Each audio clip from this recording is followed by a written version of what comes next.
Today, what's happening in Ashfield, postcode 2131.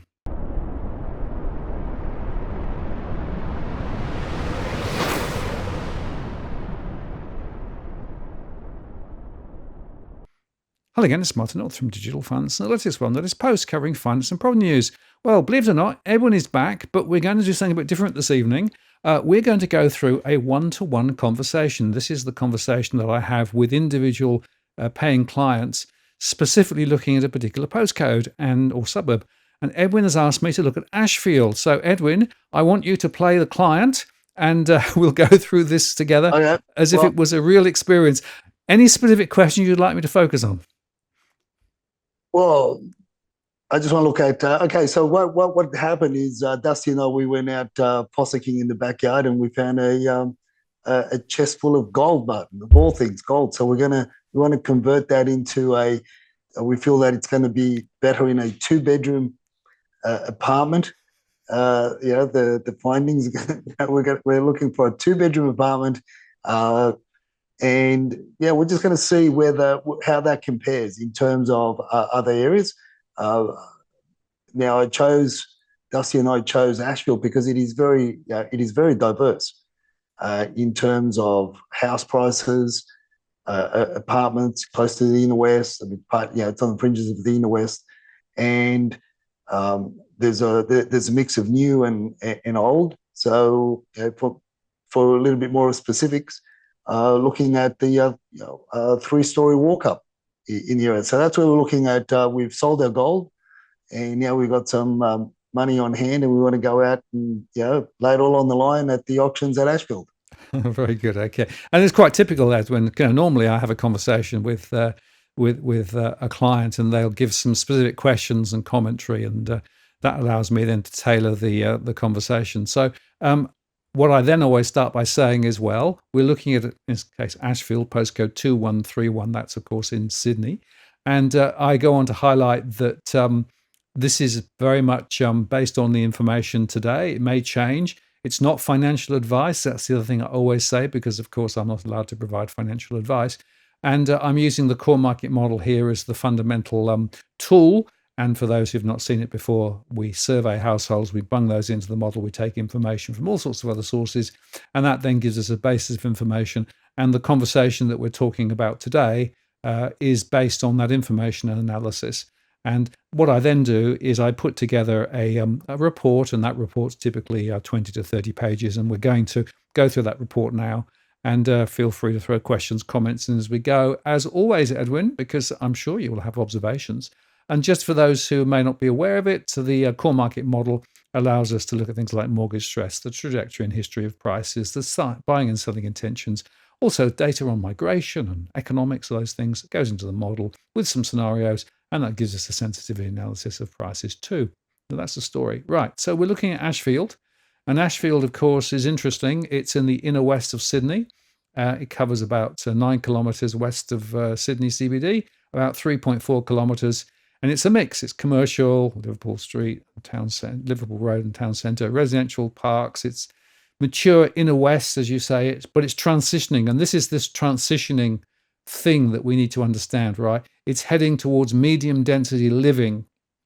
And it's in transformation at the moment, fueled by redevelopment and along the main roads, around its rail node in particular. And there's some changes of planning, of course, which is putting the pressure on high-rise in the area. The ABS profiles for Ashfield, it's very diverse. It's got a large share of overseas-born residents and multilingual households. And here's a map for those who may not be aware of it. And of course, you can see there that you've got Parramatta Road and Hume Highway, all in the area. And it's there in the centre. Now, it's worth, I think, highlighting the fact, Edwin, that the town centre here has the rail station, frequent bus connections, and therefore it's very much transit. It's underpinned both by residential demand and redevelopment pressure of nearby corridors. Yes, surprising. And so all the talk is about infrastructure, renewing mixed-use buildings, high-density housing supply, and again, close to those transit nodes. Here is the railway station. It's looking pretty flash, but they're going to build around it, and we're going to see a lot of high-rise development in the area. Multiple new apartment projects, smaller redevelopment sites recorded in the property listings and the suburb development notes. And that includes private sector capital investment in housing and also some mixed use schemes. Now, that's mixed use we want to talk about, Edwin, because that's going to be a big deal. Yeah. So I guess the focus for the exercise is, as I said, the 3-story walk-ups, and I do a fair bit of work around the in the west and in Ashfield, in general, looking for clients. And now my question to you as a potential buyer, I imagine you get is, okay, you've got all this nice Californian bungalows all around. You've got these older style cottages and terraces. Now, in terms of the heritage listing and the heritage envelopes, how will that affect the high-rise development? Exactly. Well, it's very interesting because when you look closely, in and around the hub, I'm not sure that heritage listing means much. Further out, it'll still be there. But it is worth highlighting, I think, that and as the report says here, there's planning and infrastructure patterns continue to infill mixed use growth, but it's all very much in the near transport and corridors.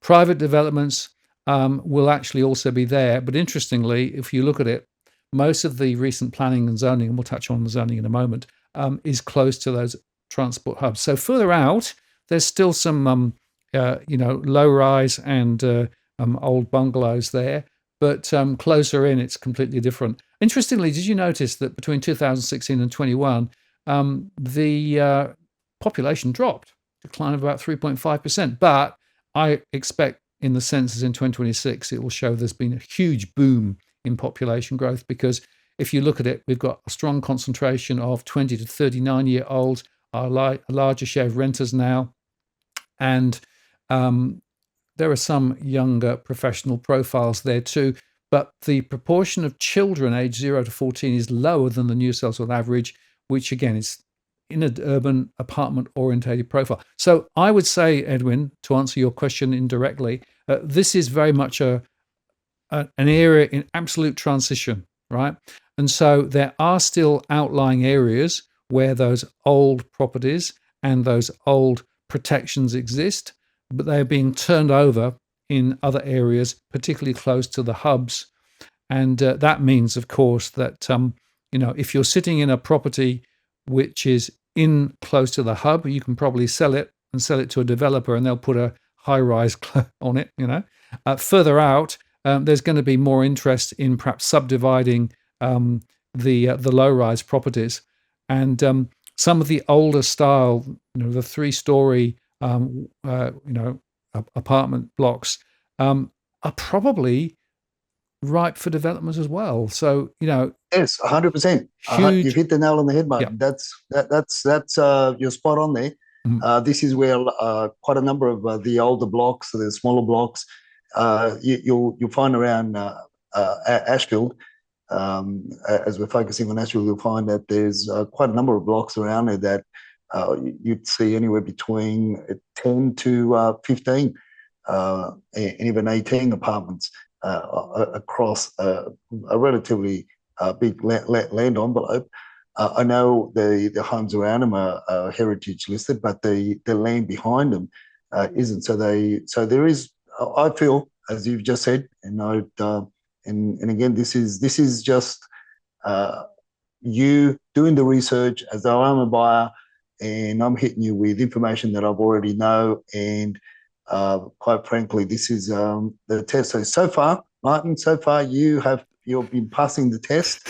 So I commend you. I commend you on that. And yeah, so look, and this is very important for people to understand. This is why you and I have been saying on the Monday Evening Property Rants that the smaller 3-story walk-ups in many parts of Sydney are going to rise in value, and they are more favourable, and potentially, once Mintz really puts his foot down, these blocks will be converted into much higher developments of 20 stories plus.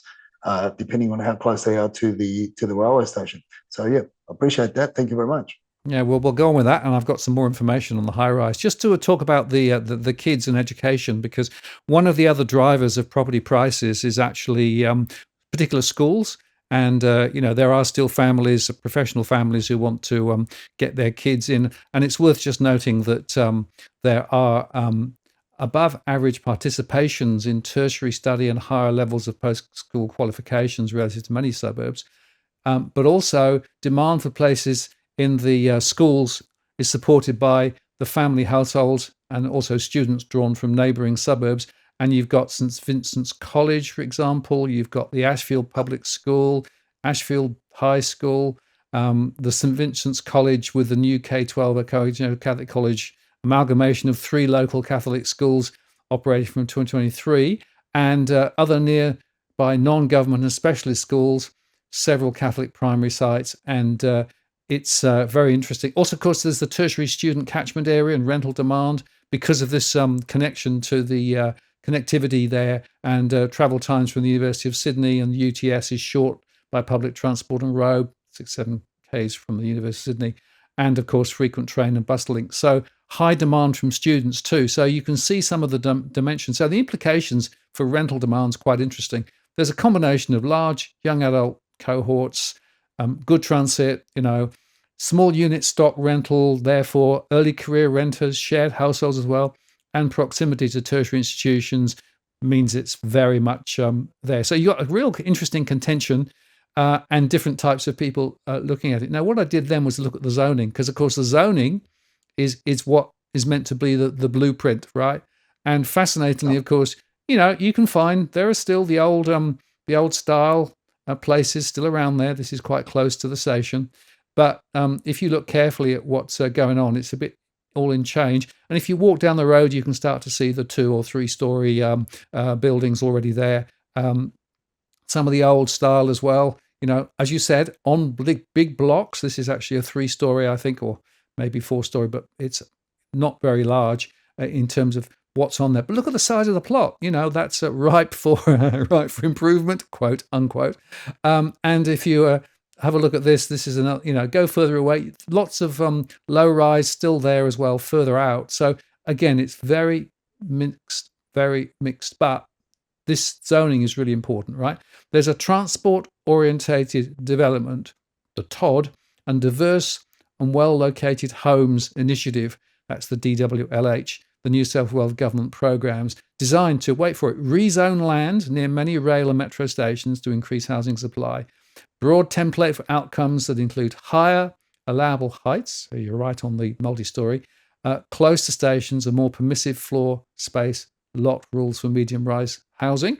And basically you've got building envelopes up to about 21 metres, around 6 stories, although we'll come to that 6 stories. That's only half the story, as we'll see in a second. The space ratio is around 3:1 in some places, reduced or no minimum lot size, and a staged gradient to lower heights out to the 400 to 800 metres from the station. So building around the hubs, basically. And this is actually, you can't see much from here, but you can actually, if you look at particular areas, you can delve in. This is being updated at the moment, but you can see some of the different area zonings that they've actually got and how they're building it all around the station. And that means that, we're going to get much more of this. This is one of the more modern ones, but you can see that it's actually, a few stories high there. Or more of this. This is actually office accommodation, but around the corner, there's also some high-rise stuff too. And, you can see that the whole thing is changing. So we're going from the old to the new, from the low to the high-rise. And that means, of course, as it says here, that we're going to see councils committed to progressing local planning to deliver more homes while seeking, quote, guarantees for public housing investment as part of the negotiation. And that decision gave the council time to translate the objectives into the plans, etc., etc. And that basically means high heights concentrated near the station and a zone further out. But look, this was quite interesting. This was actually on Facebook, I found. I'm concerned that the maps exhibited for the council's development plans are misleading. My analysis of the maps, including the interrupt map, do not make it clear if a variety of council and New South Wales government initiatives are used, then the heights of what is shown in the maps as 6-story buildings could in fact be more anything up to 16 stories. And this is because you can go with 6 stories to start with. So, and then you can add a couple more stories up to 4 for council site amalgamated bonuses, any apartment sites, plus an additional 2 stories allowing for New South Wales government affordability housing bonus, any apartment types. That takes up to 6 to 9 or 12 stories, and an additional 1 to 4 stories for council public realm bonuses, and again, maybe on limited sites, but up to 16 stories. So what this means is that the whole point of this is not 6 stories as the max, right? This is going to be much, much higher, closer into the station, and a gradient out from that, Edwin. So this is a really big deal for this area. Yeah, it is, and this is where this is what I said earlier on. This is where you've got you've got your standard 21-meter heights, but then we're pretty much clocking right up there to the 21 levels or 16 levels, and then it's all plus plus plus. So there's big changes proposed for Ashfield, and as you pointed earlier on, obviously Dusty and I are planning on having little kittens in the future. So yeah, we're looking for schooling as well for the kittens. Yeah, very, very good. So there's a lot of schools there. And do you have anything on the religious halls there, or the places of worship? Does that have an influence? Have you got anything on that? Yeah, I didn't specifically research that, but I can go back and do that. But clearly, it's quite mixed. There are a couple of mainstream churches as you'd expect, but there are other religions in the area too, and it's actually quite mixed. It links to the education, but also more broadly too. Temples are coming up. Yeah. Correct. And I mentioned earlier on the mixed cultural norms and the different languages being spoken. So the implication there is you've got quite a complex mix of different types of people with different backgrounds and different religious needs. The schools there are very important because you're surrounded by a lot of private schools, Presbyterian and Catholic, and very it's very much central to a lot of activity. And then you've got Ashbury, Croydon Park, as well. These other bigger lanes, and then you start going towards your Burwood as well, where you've got big massive blocks of land. Where older style homes are sitting on massive blocks. I don't believe that will be touched unless something mysterious happens to them, like catch on fire, and then all of a sudden they can put a duplex up.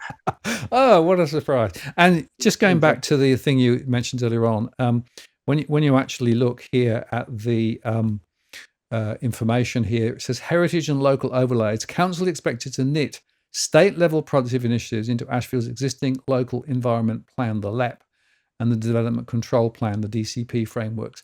So heritage conservation areas, local character streets, and key local constraints are explicitly considered in precinct maps and design guidance. Now, that's the theoretical statement, but and I know, Edwin, in practice, paper bags perhaps might even change hands. That isn't really worth the paper it's written on.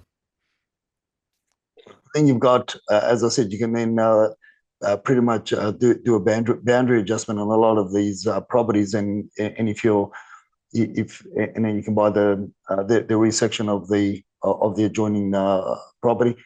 So you've got this high newer monstrosity right next to an old 1940s style cottage. So you're going to have a mixed bag of developments if they don't really control it. We know that it's all about the fees. It's all about the levies. It's all about the council contributions that dictate what's going to happen. It's all about the fix. But that's what they call. That's what our politicians at all levels call progress. And you and I aren't going to be able to change it, but we can just certainly give our proposed clients, in this case, we're putting this together for future clients and making this model or this program that you share with with your clients, extend that and share it with our clients as a strategic partner, because there's going to be a lot of overseas clients that Century 21 buyers, our buyers, advocates, and agents that I'm heading are going to make use of, and they will want to know the more intricate detail that you're providing, as opposed to the just googling everything, because it doesn't really get into the nuts and bolts where people really want to know. And even from the point of view of just from a temporary rental until they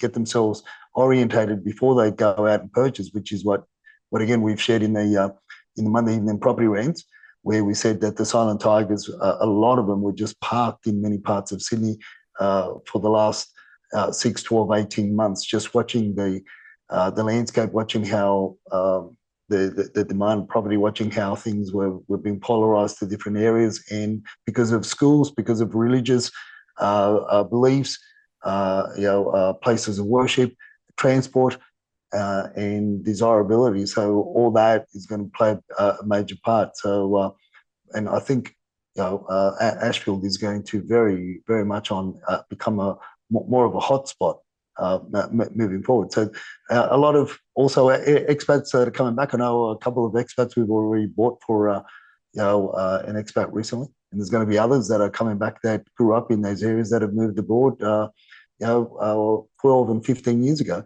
and they want to reconnect themselves to where they grew up, but by sharing this, they're going to be able to see how big a change has been made over the time that they're being abroad. Yeah, well, I think the change story is a critical issue, Edwin. This is an area, and there are so many others in and around our major urban centres, are in absolute transition at the moment, and there are some consequences, right? So for developers, you can expect precinct-based controls that are more permissive, right? Whoopee, so they can build higher and build longer. They can reduce the footprint, they can reduce the land, they can reduce the light, all of those things, and all, of course, designed to, quote, improve housing affordability, although I'm a bit skeptical because the pricing on a lot of those new apartments are quite expensive. For residents and local groups, the controls create scope for some stronger local engagement, possibly, and maybe to protect sensitive heritage items, but I think only limited. And I actually think that the overriding wish to increase housing near the station is going to overwhelm everything else. And of course, the rezoning in particular means that we're going to see greater capacity, medium density developments close to the transit, more traffic, of course, and therefore concentrated growth, around Liverpool Road and places like that in other areas. But the point is, this is so different from what it used to be like. And so for many people, trying to figure out, do I want to live in this area? That the question has to be, well, do you want to live in an area that is undergoing so much transition? And if you're buying a low-rise property, what's not to guarantee that next door or 2 doors up, they're suddenly going to put a six-story or more up, and it's happening. This is what and this is what AI can't tell you, or not. Is limited with a lot of things, and obviously, where I'd say this is where you can get the fundamental information on the unit that you want to buy, or the apartment that you want to buy, but you've got to go further and deeper than that. You've literally further and deeper. You've got to go into the common areas and into the basement parkings to see and understand the maintenance and what's happening and who's taking care of that. So obviously, again, we go back to you being a strategic partner moving forward, in us sharing your insights with our clients, and they get a preemptive awareness of where they're looking at living, or maybe a relative or a friend's told them, hey, this is a great place, blah blah blah. But as you say, it's not necessarily what they were looking for. But this is the beginning of the conversation to really get people's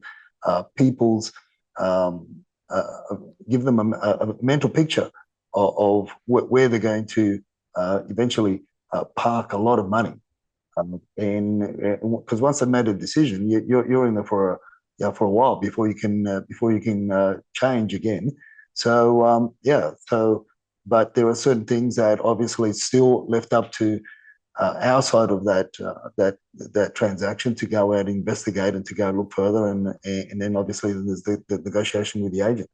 But look, so far so good. So far you've got a HD, high distinction mark. Very good. And I would say it's interesting. We haven't spoken yet about property prices, right? That was not the first topic, right? We'll come to that. Of course we will. But it's really, really important to set the context, right? What's happening in the area? What's the type of communities that are there? What are the type of plans? What are the planning zoning? All of those things, they are essential to understand before you actually get into the detailed discussion about how much property prices went over the last year or not, right? You've got to have a context. And that's what this deep dive is about. It's giving people the armory to be able to really understand the context before diving into, oh, I love that property, So this is a very different way of thinking about it. And by the way, just on that, it's interesting. Did you notice this? There's a rally and march for, quote, better planning on Sunday, the 26th of October at Marrickville Town Hall. Dear Inner West residents, the unfairer future plan stage 1 passed Council 8-7, but the campaign is not over. The target for more than 40,000 mostly expensive apartments will benefit no one except developers. It will involve demolition of existing communities and raising of backyards and tree canopy, and without any new green open space. The Inner West is already the 4th densest area in the state, and it's the 2nd lowest amount of open space per resident. Just give you a flavour of the feeling that's there, Edwin. And not surprisingly, there are people saying, "Hang on a moment, this ain't right." Yeah, this is, and again, this is what a lot of people that want to move in, and then necessarily, you've got your make rash decisions.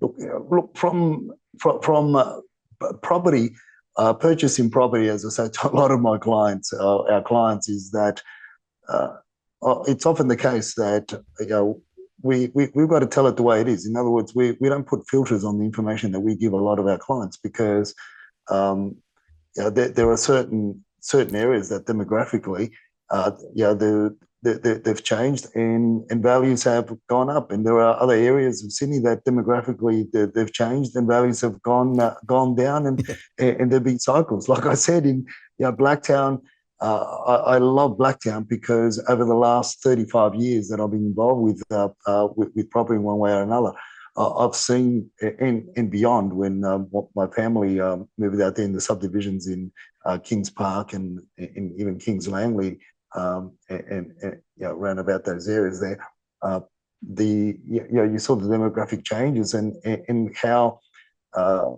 different cultures, how they influence the market over 30 years. It's spectacular, and I can that film plays in my mind over and over again, and as you say, and this is what you're drilling into an area and looking at it with a large microscope and going very granular, gives people that better understanding than what they see, and also, as I said, and this is before we get to the price, right? And this is where people now, obviously, then the information that you're producing is going to make people realize, hey, shit, well, that's the way it demands these type of values, or hey, hold on a minute, why am I paying so much for this area if this is going left field?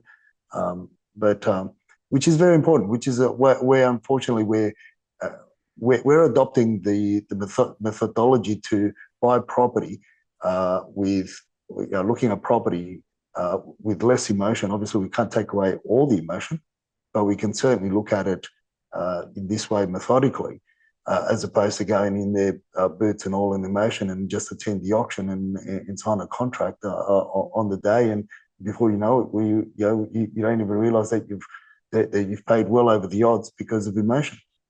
Absolutely. Well, unfortunately, a lot of people don't do the homework beforehand. And, I have one-to-one conversations all the time with people, and I give them all this information, and their jaw drops. Oh, we never thought about that. Oh, gosh. Okay. Yeah, now I get to understand a bit more of the dynamics. The other thing I always look at, Edwin, is the crime, flood, and fire risks. And of course, it varies. If you're looking, in the middle of the city, it's different. But just as that, Ashfield is in the inner suburban area, so it's got a relatively low level of suburb risk. Although, of course, you've still got stormwater infrastructure, and the flood hazards are more likely to be surface water, flash flooding. Of course, if you've got basements being built out, that creates an interesting challenge as well. So, are they putting enough drainage in the basements? Good question.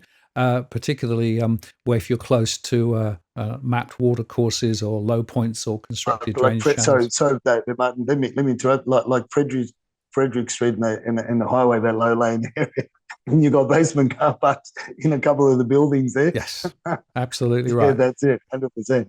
Yeah, and again, a lot of people who are buying in high rise don't think about looking at the basements, but they should. In terms of the urban footprint with regard to fire, well, it's not really on the urban fringe. It's not really in the peri-urban area. So really not really that exposed to bushfire prone areas. But of course, you might have local vegetation or, conditions that warrant a bit more detail.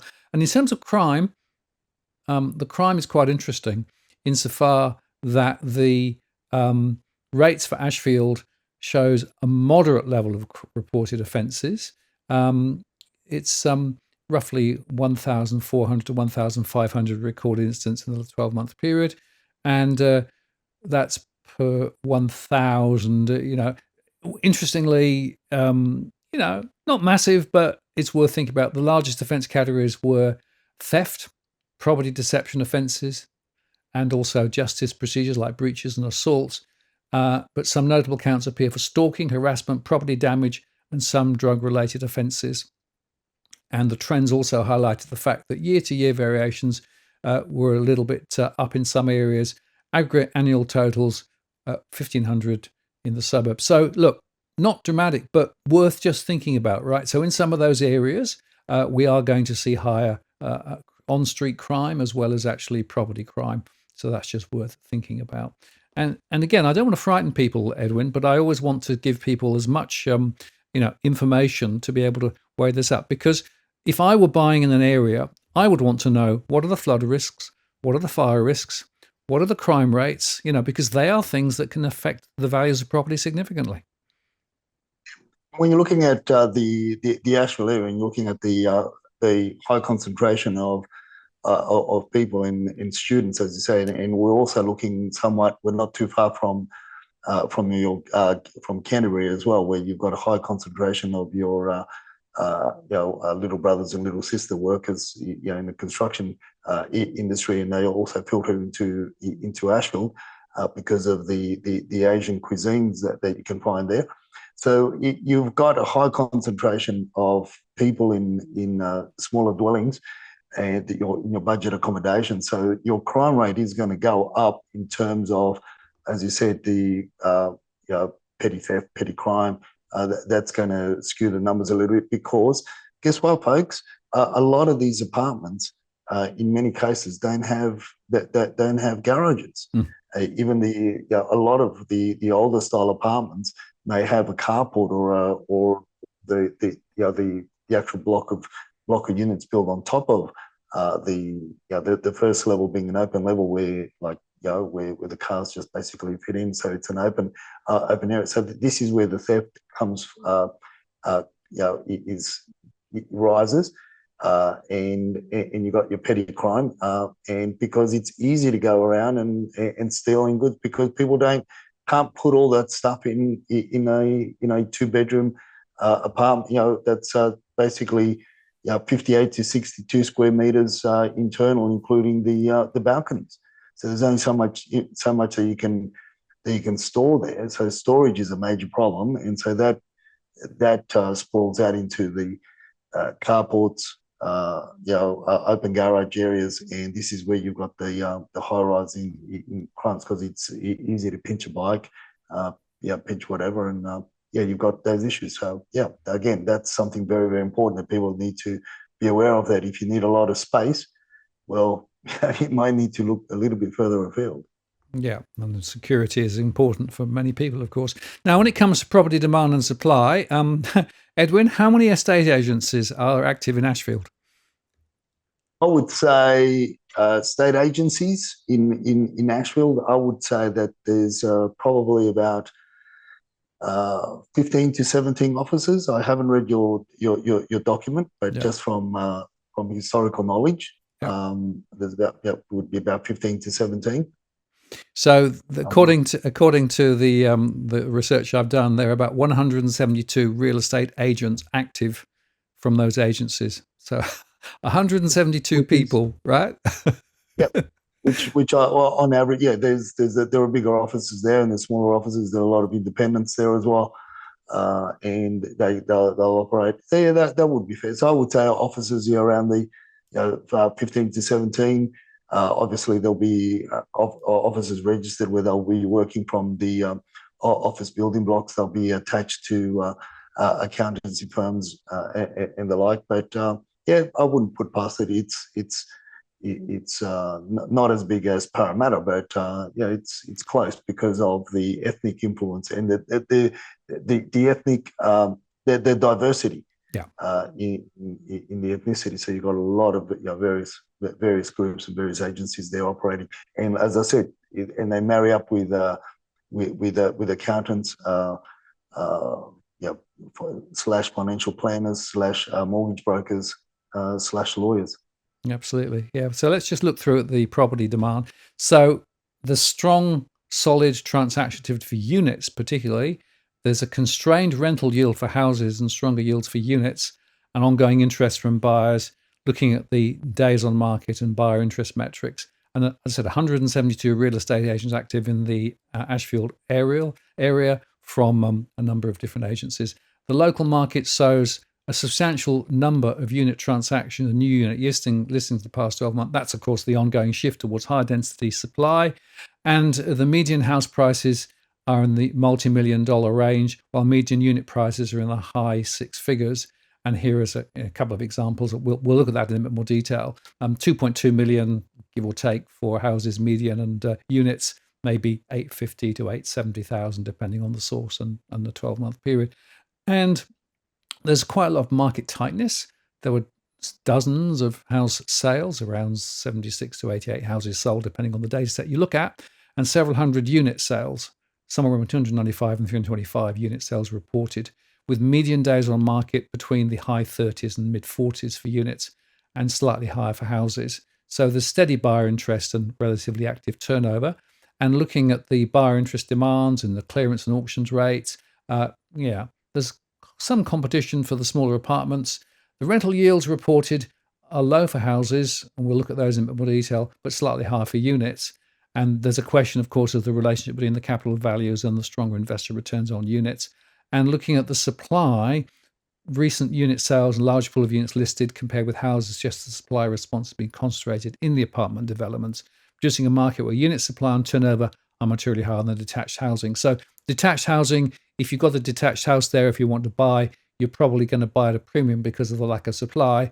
On the unit side, not so much. A lot of units coming on, but of course, a lot of demand as well.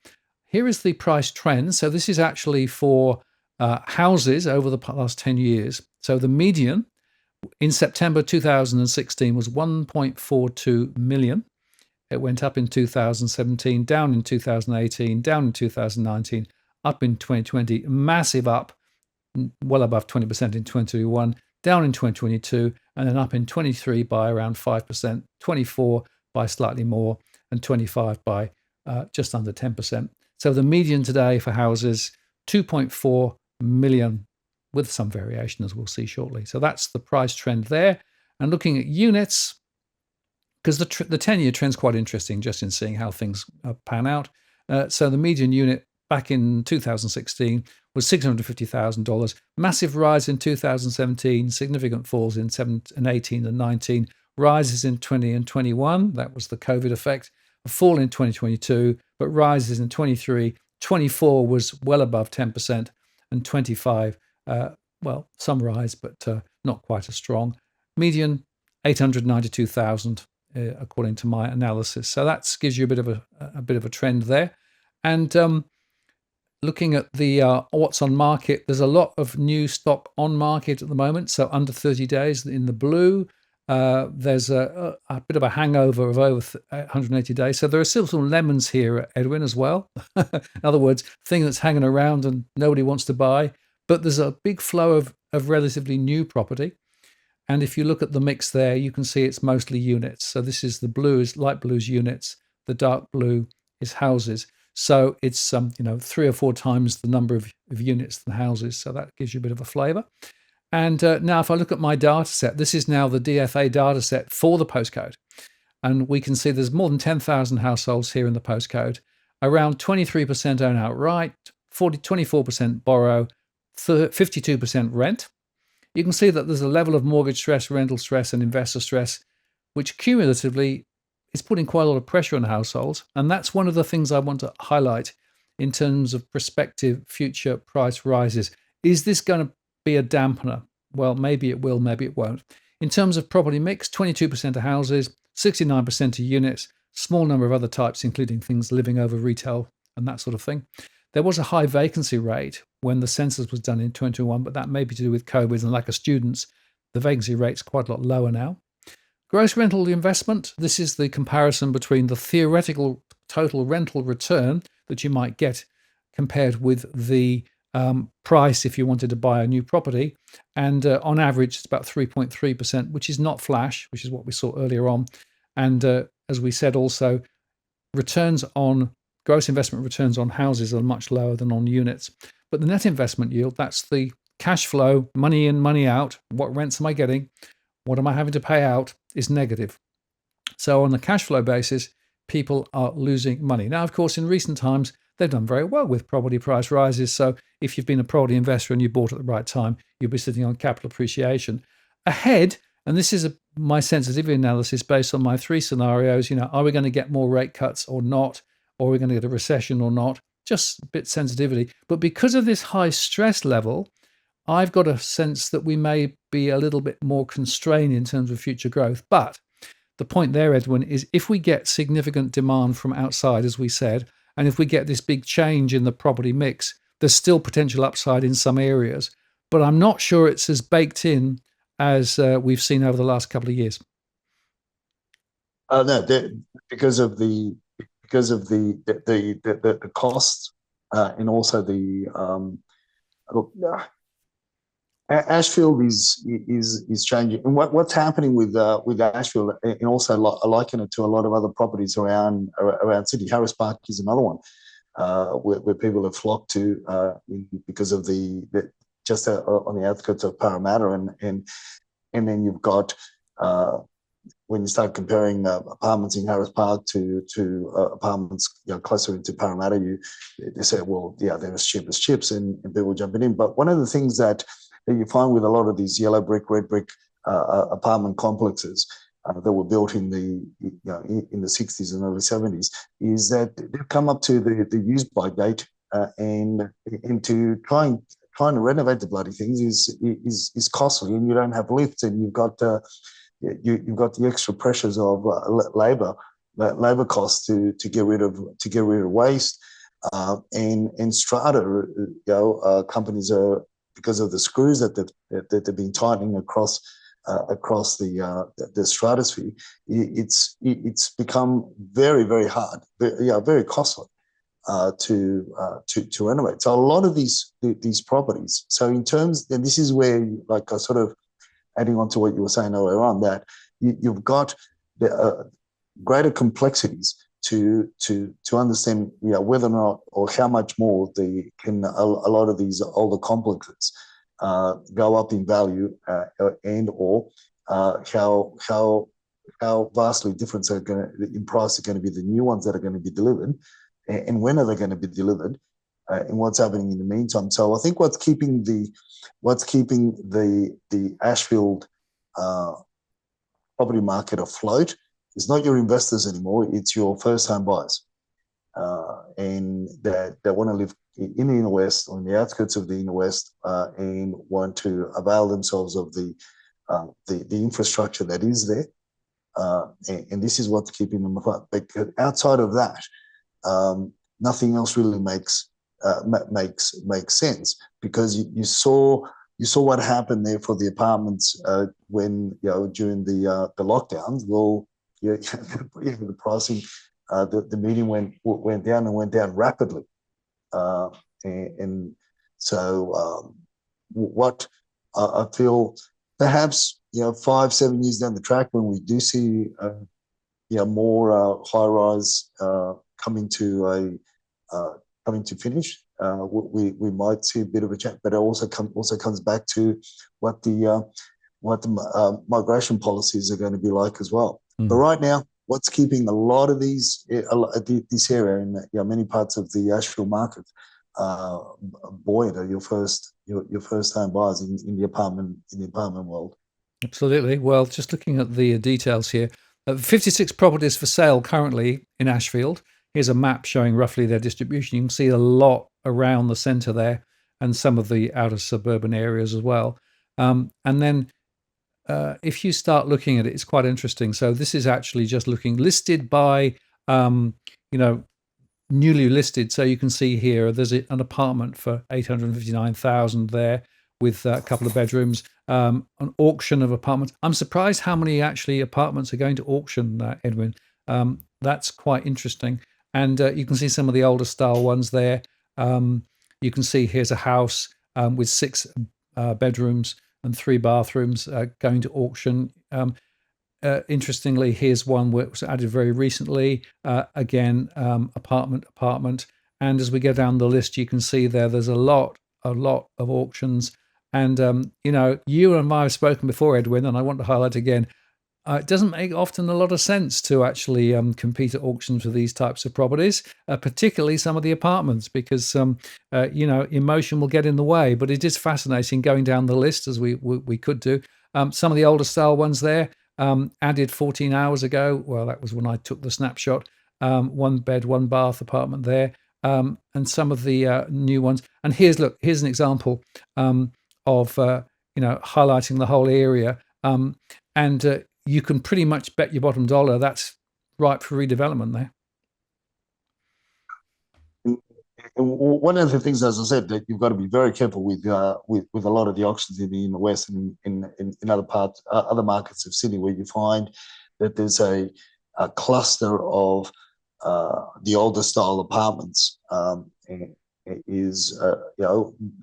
Do your numbers, and they may look cleaned up, spruced up, and don't cut corners by not engaging your own independent building inspector to tell you straight up, hey, your bathroom needs to be updated, and it's got a leak. Because a lot of the case, bathroom renovation, and in many of these are not covered by the failure of the waterproofing from 1972, right?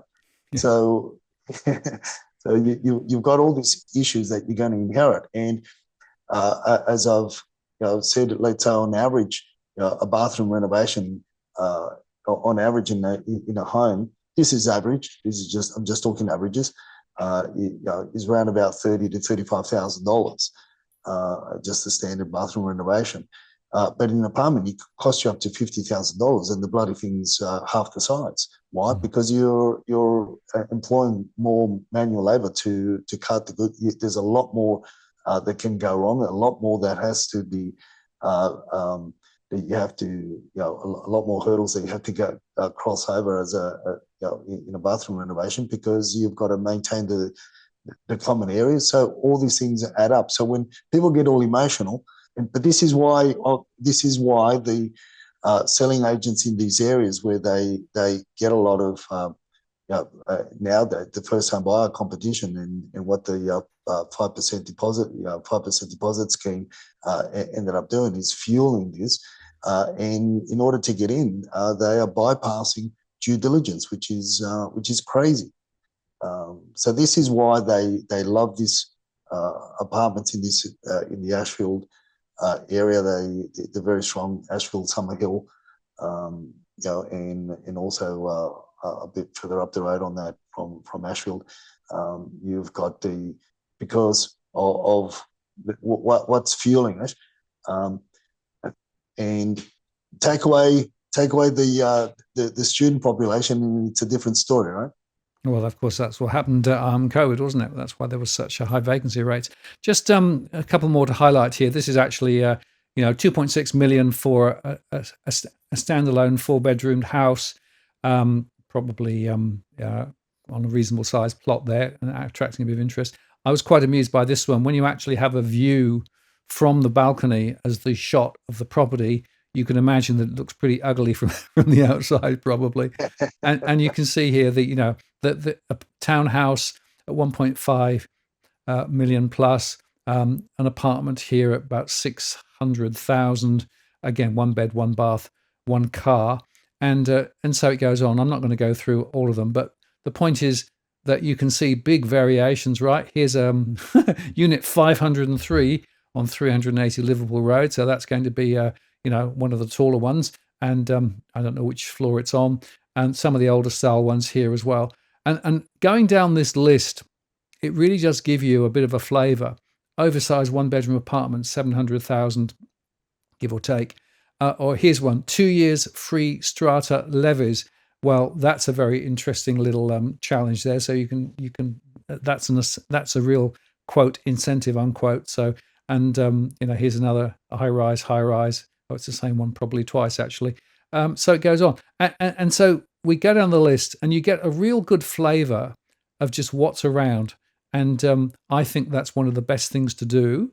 Again, just looking at prices, styles, what's available. It's a really powerful thing. Now, if we then move to what's sold, in the last 8 weeks, 47 properties sold. And it's very interesting that most of those properties were right close to the Ashfield centre of gravity there, as you're perhaps not surprised. Again, interesting auctions. Over $1 million here for a 3-bedroomed apartment. Sold by auction here, didn't quote the price. 2 million plus, a house here. Auction just over $1 million. An apartment 830,000. Auction 1.68 million. Couple of different price ones. So you get a little bit. Now, these are unreliable indicators because they don't always update all of the data. In some cases, they suppress the data, but it gives you a bit of flavour of what's going on.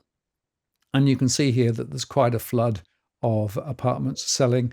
And as we said, a lot of first-time buyers are actually active in the market. Some of the older style houses as well are also selling. And so it goes on. So that gives you a bit of a flavour of what's happened recently.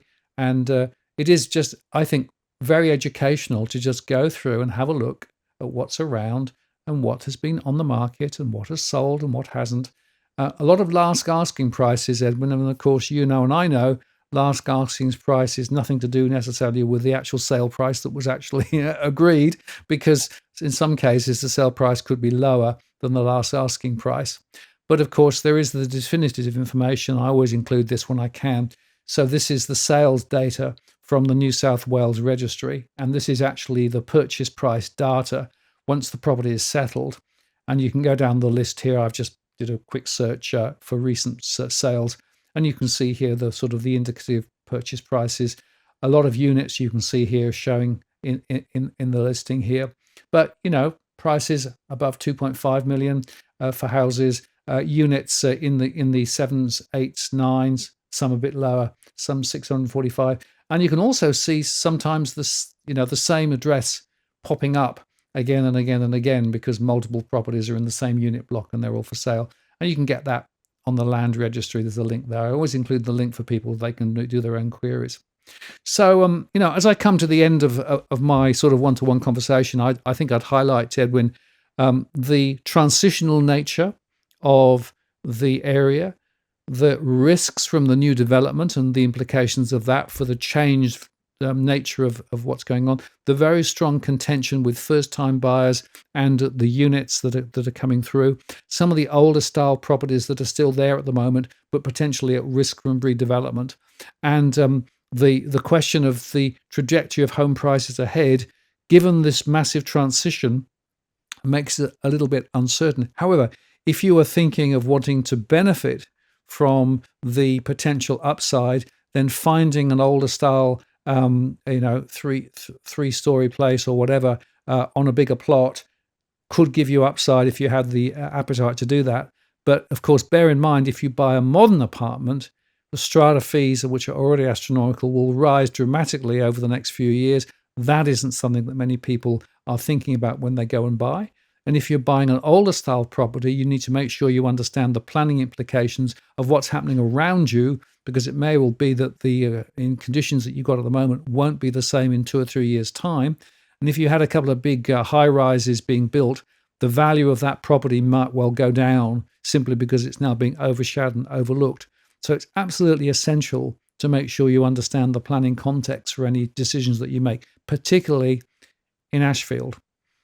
There we are, Edwin. What do you think? And this is, yeah. Look, that's great. That's great, because then you add on to that, to those costs, you add on the fire ordinances that all the properties will have to bring up to speed. Then, as we spoke over a year ago, in relation to upgrading the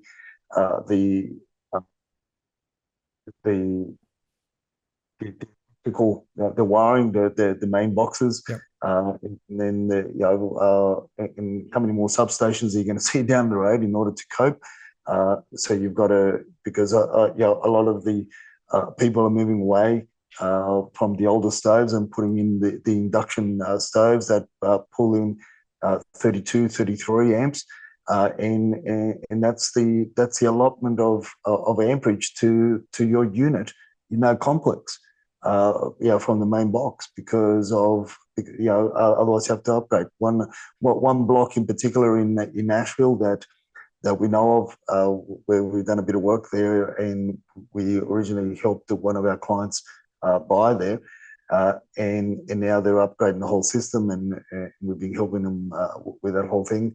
So you're talking over 100,000 to upgrade the main box, and then every unit has to look at upgrading their internal boxes as well, electrical boxes, the mains, and then you've got, then on top of that, you also got I think these funny things called windows that a lot of them have got you've got the timber frames that have absolutely cactus, and then start trying to replace and put scaffold all around the building in order to replace those windows. A lot of the aluminium windows are a lot easier to manage, because you can actually do them from inside. Whereas a lot of these these apartment complexes where you've got the older style timber frame windows. So the list goes on. So this is where that awareness comes about, and this is why people. Obviously, our role is to protect our clients as well, and not to try to control their emotion when we're looking at buying for first-time buyers, as well as downsizers or whoever it is that engages us. But I think what you're showing there, as I said, will add another layer of information for our clients, Martin, which is great, because it's a preliminary look at areas that they may want to suggest or may think, or more to the point, where the relative or friend has recommended to them that they should buy. It's the conversation over the barbecue, right? That's where it normally starts. Yeah, well, over the barbecue overseas. Yeah, and the whole point here is it's part of the matrix of providing information to help people make better decisions. That's what this is about, right? And I'm not trying to dissuade people. I'm not trying to persuade people to buy or not buy. I'm trying to just present the evidence in a way that's hopefully balanced, but also important. I've done this, so many times now for so many people, And the feedback I always get is, wow, there's much more to think about than I thought there was to think about, which is exactly right. But there's also a way through here. You can begin to prioritize some of these different issues and make sure you're actually buying on the right basis rather than actually emotion. I will just say, Edwin, for those who are interested, if you are wanting a one-to-one conversation, the one-to-one service we're talking about here is available, and it's quite popular at the moment. This is the chance to have an individual conversation with me about a particular suburb or postcode. I can look at the stress data and the price trends and all the other stuff based on my modeling, but I can't give financial advice.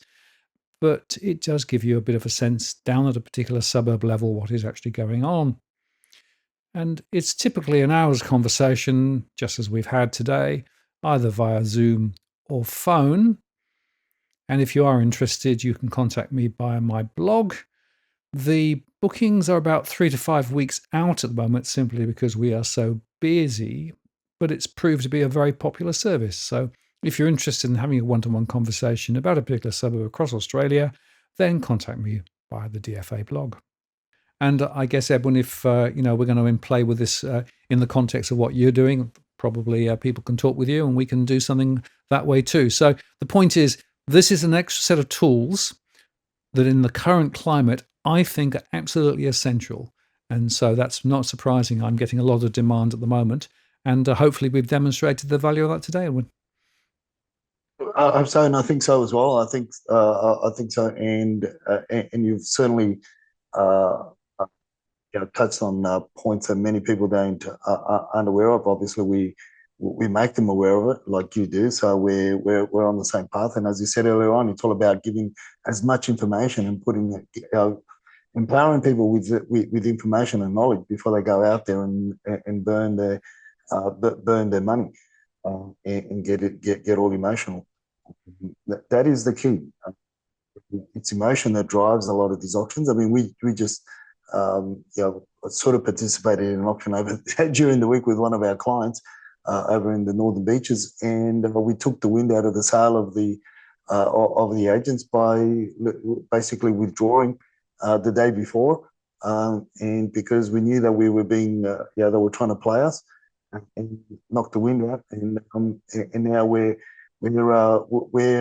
more or less the vendors are prepared to accept less than what we would have been prepared to pay on the day, but we're still negotiating down.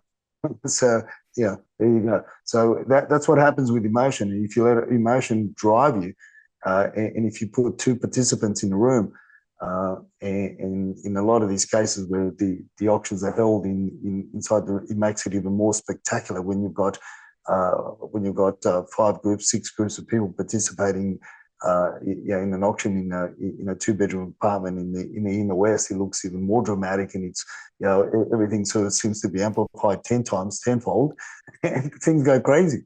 And then there are the mysterious NCBs and dummy bidders that come and go.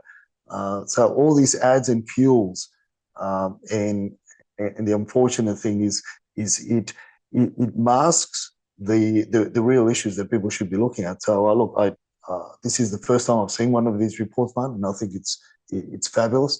And I'm sure that our clients are certainly going to. I'm going to be persuading them to avail themselves of a report if they're looking at a specific area, and more or less visit you first before they come. Then we take them by the hand and walk them through the actual properties themselves. Well, I think it works really well because, I can do some of that upfront work and help them to be informed, but then actually you can lead them along the path and help them to, transact successfully and get the solution that they want. But I can only underscore one thing as we close out here. Getting armed yourself with this information is much, much more powerful than just either Googling, because Google doesn't give you all the information, or indeed relying on what the agent says, because the agent is only interested in getting a sale at any price, at any cost. They don't actually tell the full story. And quite often what I find is that people who've gone through the one-to-one conversation have a toolkit of questions that they can then work with as they negotiate and as they deal with the agents. And it just gives them a much stronger position to be able to have the right conversation and, in fact, even negotiate harder because they're actually better informed about the property and the location. And that, of course, is very important rather than just emotion. Edwin, really appreciated your time today. Very good. We'll look forward to the rant next Monday. And I hope people found this really helpful. Well, I'm sure they will, Martin, and thank you very much for your time. Okay, see you soon. Bye-bye.